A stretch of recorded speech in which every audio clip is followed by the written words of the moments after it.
الحمد لله رب العالمين، حمدا كثيرا طيبا مباركا فيه مباركا عليه كما يحب ربنا ويرضاه. أشهد أن لا إله إلا الله وحده لا شريك له، وأشهد أن محمدا عبده ورسوله.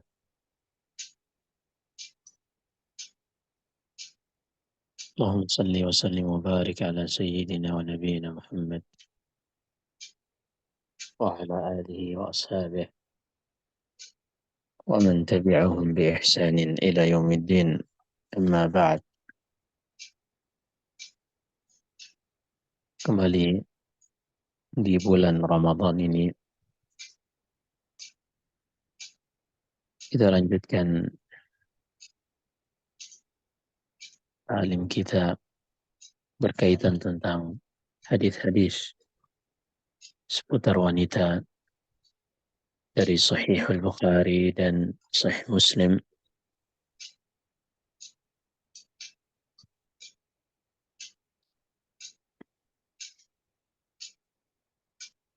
Dan insyaallah ta'ala di hari ini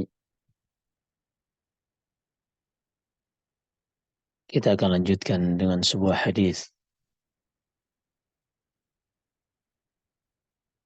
merupakan inspirasi bagi seorang muslim, juga kaum muslimin secara umum, tentang bagaimana seorang berinteraksi dengan syariat Allah Subhanahu wa taala. Hadis ini diriwayatkan oleh Imam Al-Bukhari dari Aisyah radhiyallahu anha.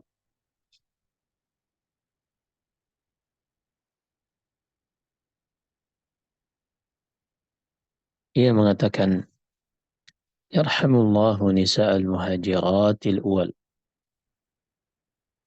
Lama anzalallah wal yadribna bi khumurihinna ala jiyubihin syaqaqna murutahunna fakhtamarna biha."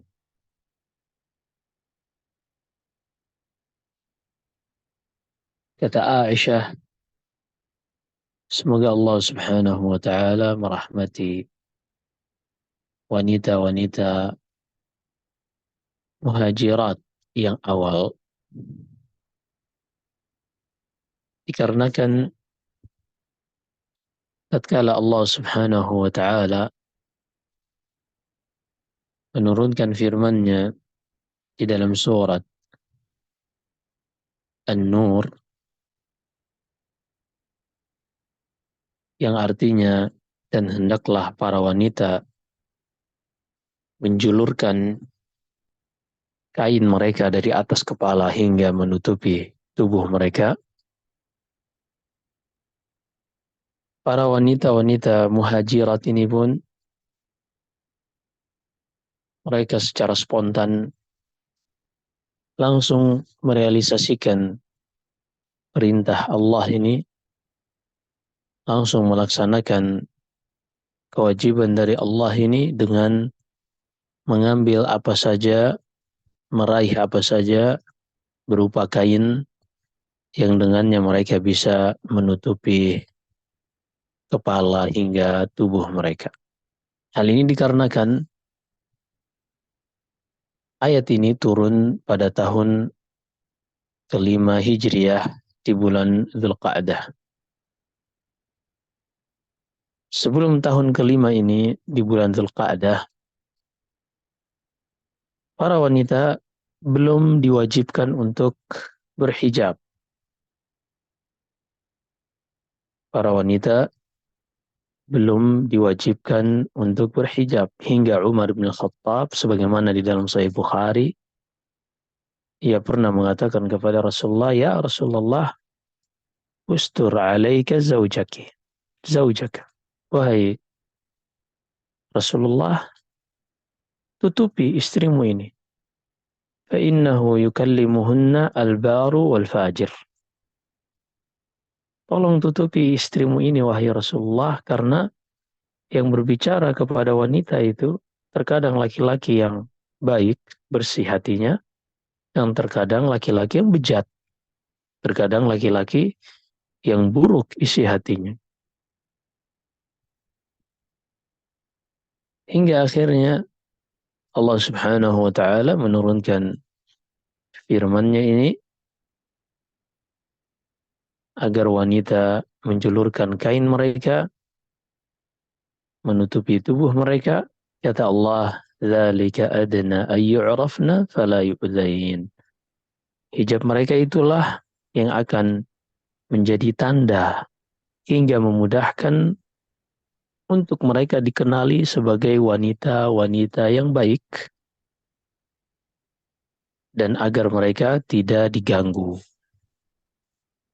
Agar mereka tidak diganggu oleh laki-laki yang berpikiran buruk dikarenakan terpancing melihat aurat wanita. Ayat ini menjadi inspirasi bagi setiap muslimah dan juga kaum muslimin secara umum tentang bagaimana seyogianya seorang muslim dan muslimah ketika ia berhadapan dengan perintah Allah Subhanahu wa taala. Sebagaimana Allah Subhanahu wa taala sebutkan sikap ideal dari seorang muslim dan muslimah di dalam surat An-Nur, kata Allah, "Innama kana qaulal mu'minina idza du'u ila Allah wa rasulih liyahkuma bainahum ay yaqulu sami'na wa ata'na." Ucapan seorang muslim dan muslimah yang seharusnya mereka katakan tatkala mereka diajak, diseru kepada Allah Subhanahu wa taala dan juga Rasulnya, maka mereka hanya mengucapkan sami'na, kami dengarkan, wa ata'na, dan kami taati, kami patuhi. Inilah seyogianya yang diucapkan oleh seorang muslim dan muslimah ketika ia diajak dan diseru kepada Allah dan Rasulnya. Dan ketika seorang mendengarkan sebuah syariat, baik itu perintah ataupun larangan, berbeda di sisi Allah orang yang ketika mendengarkan perintah tersebut ia langsung laksanakan atau larangan yang ia langsung tinggalkan dengan orang yang menunda. Ini sangat berbeda kedudukannya di sisi Allah Subhanahu wa taala.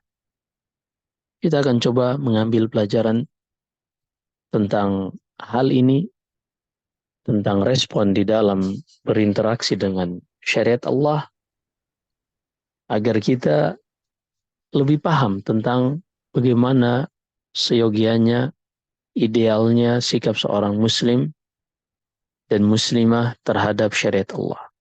Kita akan ambil contoh dari syariat Allah yang lain yang secara jelas Allah sebutkan di dalam Al-Quran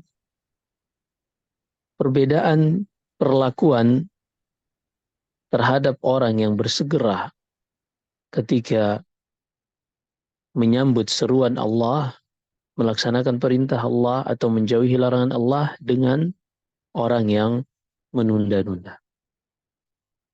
Allah sebutkan di dalam surah Al-Baqarah tentang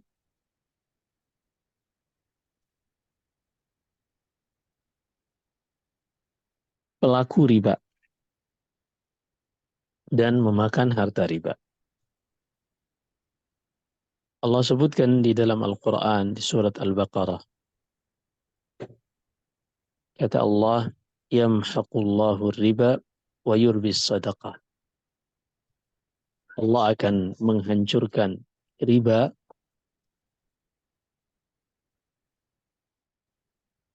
dan sebaliknya akan memberkahi sedekah.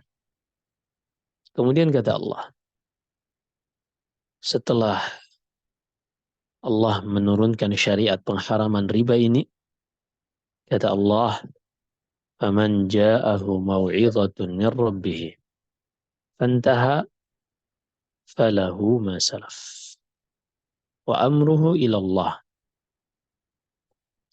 Siapa saja ketika datang kepadanya keterangan dari Allah ini, baik itu ayat yang ia baca atau ceramah yang ia dengarkan akan haramnya riba, lalu dia segera berhenti, maka segala keuntungan riba yang sebelumnya ia lakukan,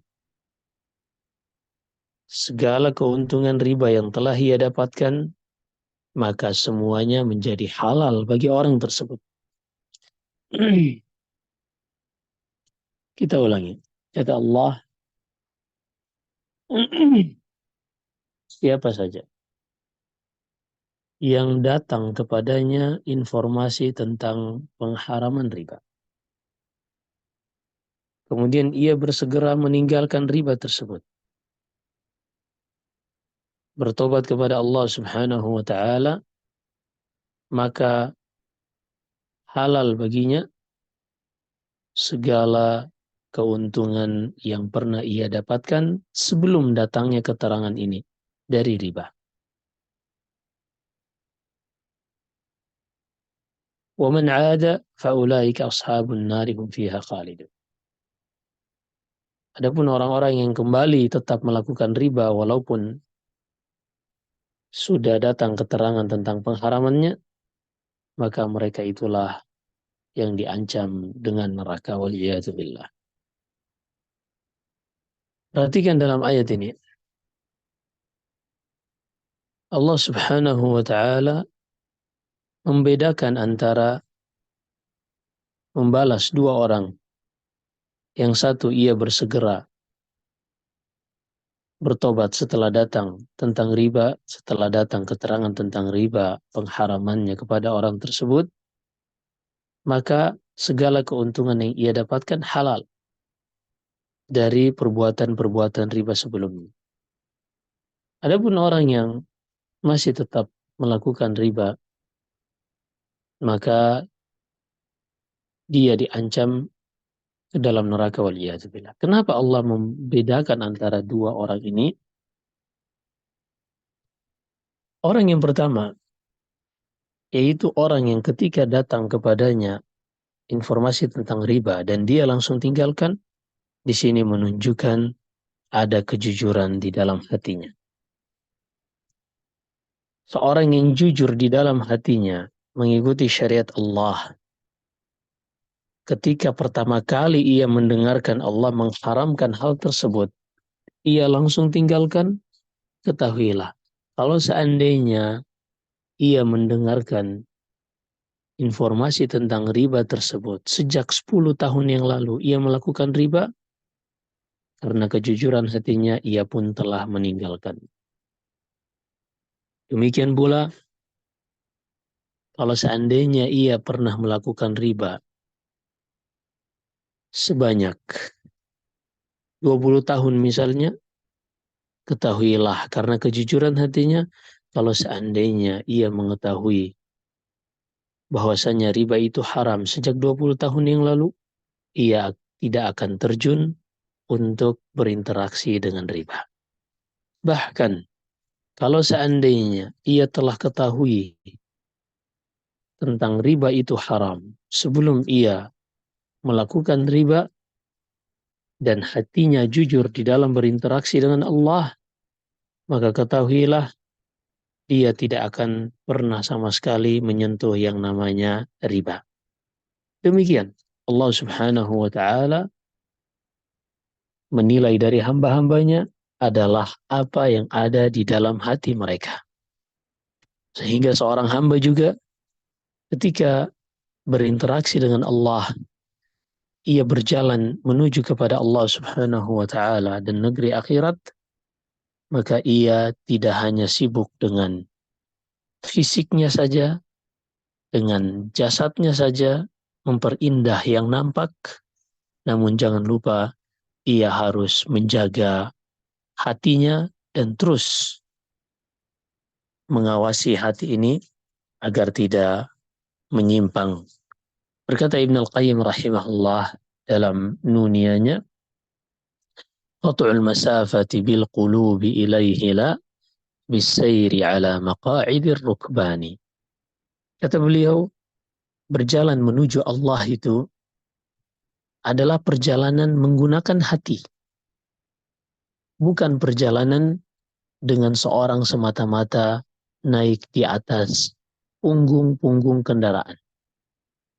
Bukan semata-mata seorang bisa cepat dengan menaiki kendaraan. Bukan. Perjalanan menuju Allah dan negeri akhirat, menuju ke surga, itu tidak ditempuh dengan semata-mata fisik, tidak ditempuh dengan seorang naik di atas kendaraan. Akan tetapi, perjalanan menuju Allah ini adalah perjalanan dengan hati. Maka demikianlah ketika hatinya ini jujur, benar di dalam berinteraksi dengan Allah, ketika turun atau ia mendengarkan syariat tentang pengharaman riba, maka ia langsung akan meninggalkan. Walaupun status dan jabatannya telah menjadi seorang manajer misalnya, atau presiden direktur di sebuah lembaga keuangan ribawi, tapi karena ia tahu itu riba, ia siap untuk menanggung segala konsekuensinya karena ia tahu pekerjaan yang sedang ia jalani hanyalah satu dari sekian sebab yang Allah Subhanahu wa taala jadikan di muka bumi ini untuk menjemput rezekinya yang telah ditetapkan baginya. Maka kalau ia meninggalkan pekerjaan tersebut yang merupakan salah satu dari sebab ia bisa menjemput rezekinya, ia bisa dengan sangat lapang untuk mencari sebab-sebab yang lain untuk menjemput rezekinya yang telah Allah tetapkan sebelum ia terlahir di muka bumi ini. Maka begitu juga ketika seorang muslimah ia mendapati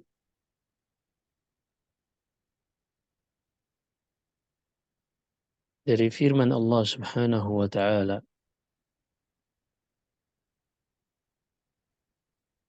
bahwasanya Allah Subhanahu wa taala mewajibkan hijab,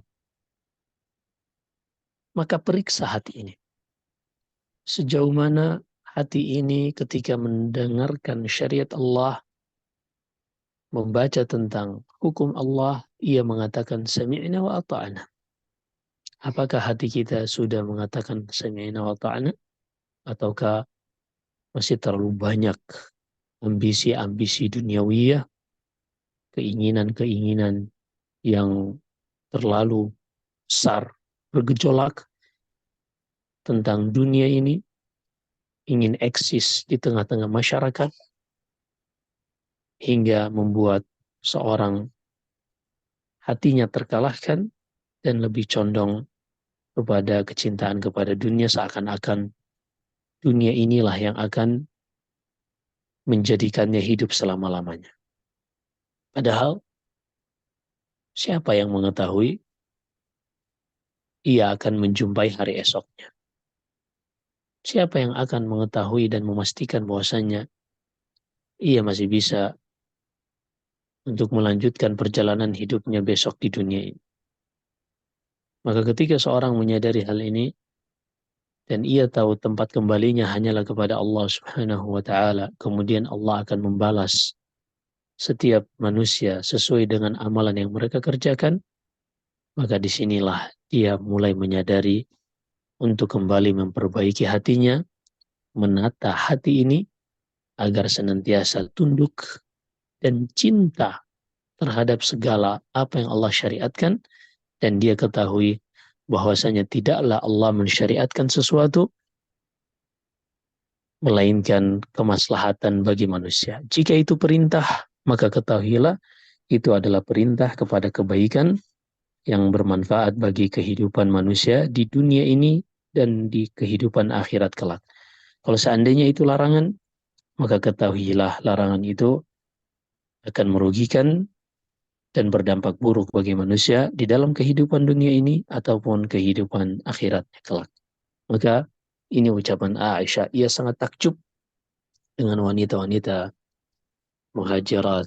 Yang pertama, ketika turun firman Allah, hendaklah mereka menjulurkan khimar mereka, kain yang menutupi dari kepala mereka, agar menutupi juyub dada-dada mereka, tubuh mereka. Maka para wanita muhajirat pun ketika mendengarkan ayat ini dibacakan oleh Rasulullah dan suami-suami mereka, atau paman-paman mereka, atau ayah-ayah mereka, maka mereka pun langsung bersegera untuk mengambil apapun yang mereka bisa raih untuk menutupi aurat mereka.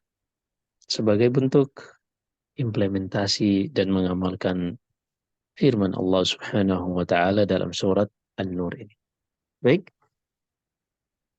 tadi kita sudah sebutkan peristiwa ini terjadi di tahun kelima Hijriyah di bulan Dzulqa'dah. Demikian yang bisa kita sampaikan. Semoga Allah Subhanahu wa taala menjadikan kita hamba-hamba yang senantiasa membenahi hati agar tidak ada kendala, tidak ada penghalang di dalam kita berjalan menuju Allah dan kampung akhirat. Demikian, Allahu a'lam. Alhamdulillah, jazakallahu khairan Ustaz atas penyampaian ilmunya. Semoga kita dapat memahaminya. Dan kita buka sesi tanya jawab kepada akhwat. Jika ada pertanyaan bisa ditanyakan langsung atau bisa ditulis di kolom chat.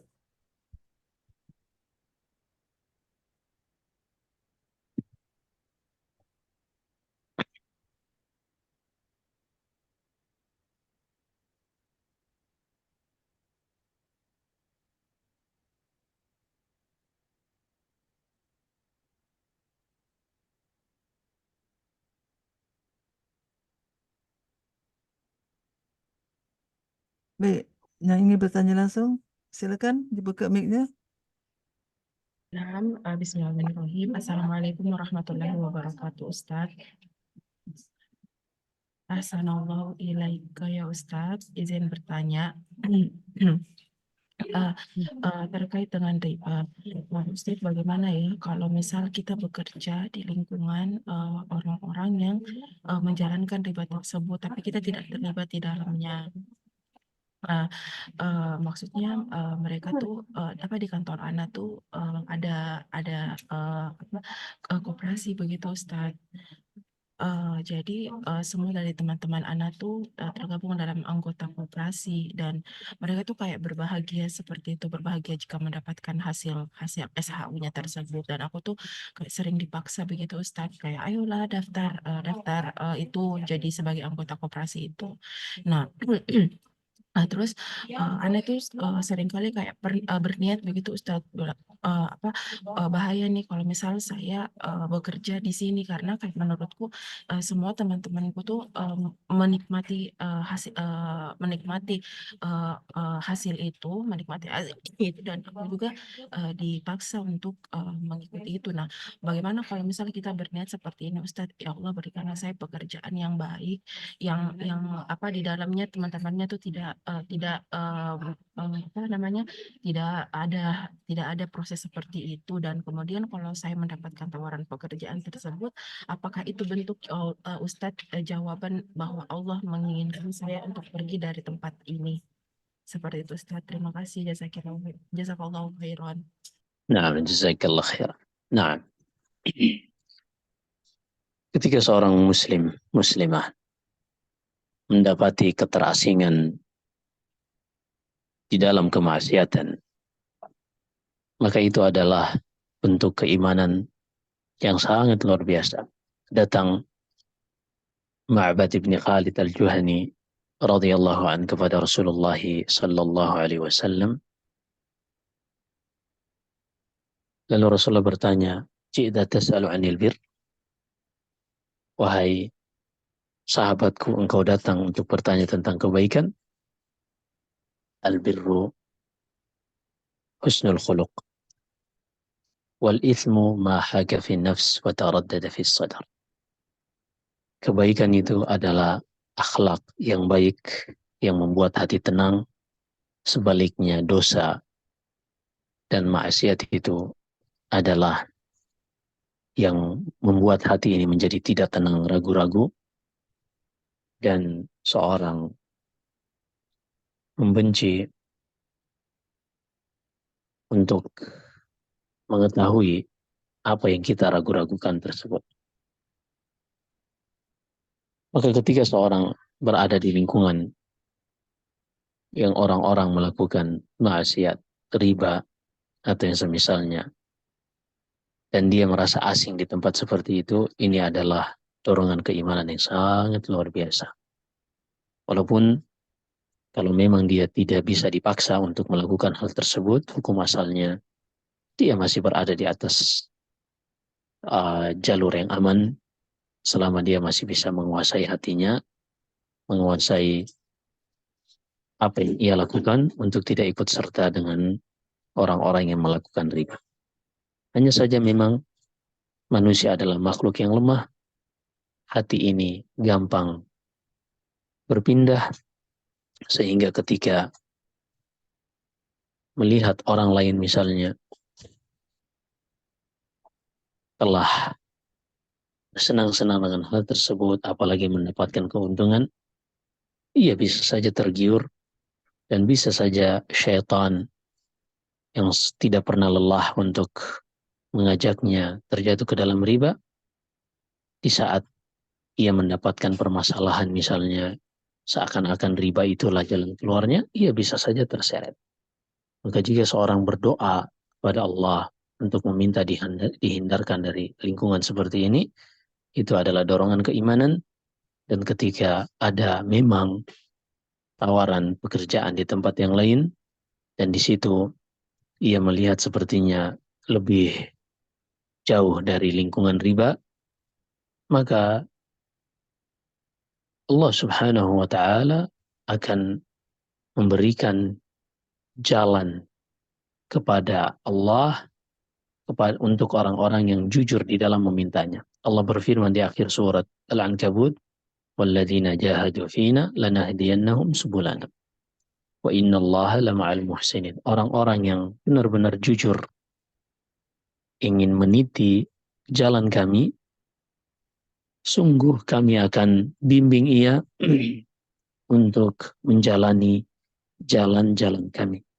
Maka jika seorang berdoa kepada Allah untuk dihindarkan dari riba, dan dia melihat ada peluang yang lain, tentunya ia perlu cross-check dan pelajari terlebih dahulu tempat yang baru tersebut, apakah benar lebih selamat, lebih menjauhkan dari riba, barulah dia menerima. Tapi kalau seandainya setelah ia cek, ia periksa, sama saja atau mungkin lebih parah, maka ia tidak terburu-buru untuk berpindah. Tapi ia lihat terlebih dahulu. Karena tadi menurut keterangan dari pertanyaan, bahwasanya tempat ia bekerja, dari sisi pekerjaannya tidak ada masalah dengan riba, hanya saja lingkungan dengan yang membuat koperasi. Karena biasanya koperasi kepegawaian dengan pekerjaan itu dua hal yang berbeda. Baik, semoga Allah Subhanahu wa Ta'ala memberikan kemudahan bagi saudara kita yang bertanya untuk mendapatkan lingkungan yang lebih baik, dan juga kepada semuanya agar Allah Subhanahu wa Ta'ala jaga dan lindungi kita dari berlama-lamaan di dalam maksiat. Allah melindungi kita dari hati yang keras dan kaku, yang ketika mendengarkan seruan dari Allah tidak tergerak sama sekali, untuk langsung melakukannya dan bersegera melaksanakan. Wallahu a'lam. Alhamdulillah, jazakallah Ustaz atas jawaban yang diberikan, semoga dapat difahami oleh penanya. Baik Ustaz, ada pertanyaan yang masuk, Ana izin membacanya. Assalamualaikum Ustaz, izin bertanya, ketika turun ayat hijab itu menyuruh menutup wajah atau tidak? Karena ini ada beda pendapat di kalangan ulama. Jazakallah khair Ustaz. Betul sekali, ada perbedaan pendapat di kalangan para ulama tentang apakah wanita menutup auratnya termasuk wajah ataukah cukup selain wajah. Adapun wajah dan telapak tangan tidak termasuk aurat yang harus ditutupi oleh wanita. Dalam surat An-Nur, siapa saja yang membaca tafsir para ulama, mayoritas ulama mufassirin, mereka mengatakan ayat ini yang sedang kita bahas ini mencakup seluruh tubuh wanita dari kepala hingga menutupi juyub. Perhatikan di dalam ayat ini di screen kita. وَلْيَضْرِبْنَ بِخُمُورِهِنَّ عَلَى جُيُوبِهِنَّ. Hendaklah mereka menjulurkan khimar. Khumur jama dari khimar. Untuk plural dari khimar, yaitu apa yang wanita tutupi dari kepala mereka. Kata Allah, hendaklah kain yang menutupi kepala itu dijulurkan hingga menutupi juyub. Juyub itu kalau ibu-ibu pernah melihat jubah para laki-laki, biasanya jubah itu di bagian dada sampai ke mendekati pusar, itu ada kancing. Nah itu asalnya jaib, bentuk jamaknya adalah juyub. Artinya Allah Subhanahu wa taala berfirman di dalam ayat ini, hendaklah para wanita menjulurkan kain mereka dari atas kepala hingga menutupi juyub. Kalau kita terjemah secara lepas, hingga menutupi pusar mereka. Ini menutupi dada mereka. Di dalam ayat ini, jumhur mufassirin mereka mengatakan yang ditutup ini termasuk wajah, karena di dalam ayat tersebut tidak dikecualikan. Yang ditutup termasuk wajah, karena di dalam ayat yang kita baca ini tidak ada pengecualian. Pengecualian yang disebutkan para ahli fiqih ini dikarenakan hadis yang diriwayatkan oleh sebagian sahabus sunan dari Qatadah ibni Da'am as-Sadusi. Ia meriwayatkan dari Khalid ibni Duraik. Khalid ibni Duraik ini meriwayatkan dari Aisyah. Hadis tentang Asma bintu Abi Bakar yang lebih tua usianya daripada Aisyah. Ketika itu Rasulullah berjumpa dengan Asma dengan pakaian yang syaffaf, pakaian yang agak menerawang. Lalu kata Rasulullah, ya Asma, innal mar'ah idha hadat lam yasluh an yura minha illa al-wajh wal kaffain. Wahai Asma, wanita itu kalau sudah mencapai usia haid, artinya sudah balighah, sudah mencapai usia baligh, maka tidak boleh lagi terlihat dari tubuhnya kecuali wajah dan kedua telapak tangan. Hadis ini dari periwayatan Qatadah dari Khalid bin Duraik.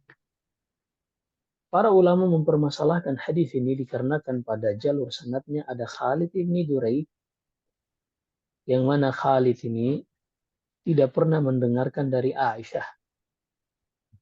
Tidak pernah satupun ia mendengarkan ucapan Aisyah. Ia tidak berjumpa dengan Aisyah. Sehingga dalam ilmu hadis, sanad dari hadis ini munqati', terputus. Dan ini merupakan bagian dari hadis yang dhaif. Karena hadis yang sahih, demikian pula yang hasan, harus memenuhi 5 syarat, di antaranya adalah ittisalus sanad. Sanadnya harus bersambung. Namun, itulah perbedaan pendapat di kalangan para ulama fiqih. Mereka mengatakan seperti jumhur ulama mufassirin bahwasanya wajib untuk menutup wajah karena hadis yang kita sebutkan tadi dari Khalid bin Duraik dari Aisyah tentang Asma, hadisnya adalah hadis yang lemah. Kemudian yang kedua berkaitan tentang pendapat ulama yang kedua, mereka menganggap hadis tersebut tetap bisa dipakai dari sisi ada jalur yang lain yang menguatkannya. Wallahu a'lam. Intinya kedua pendapat ini adalah pendapat ulama ahli sunnah wal jamaah, pendapat sesama ahli sunnah. Mereka jumhur mengatakan wajibnya untuk menutup wajah juga, termasuk telapak tangan, karena hadisnya tidak bisa dijadikan landasan, dan sebagian yang lain mengatakan bahwasanya hadis tersebut bisa dijadikan pegangan dengan jalur yang lain. Inilah khilaf di kalangan ulama ahli sunnah wal jamaah. Wallahu a'lam. Alhamdulillah Ustaz atas jawabannya. Semoga dapat difahami oleh penanya. Baik akhwat, ada pertanyaan lain kah? Silakan mungkin pertanyaan terakhir ya. Ya, Ustaz.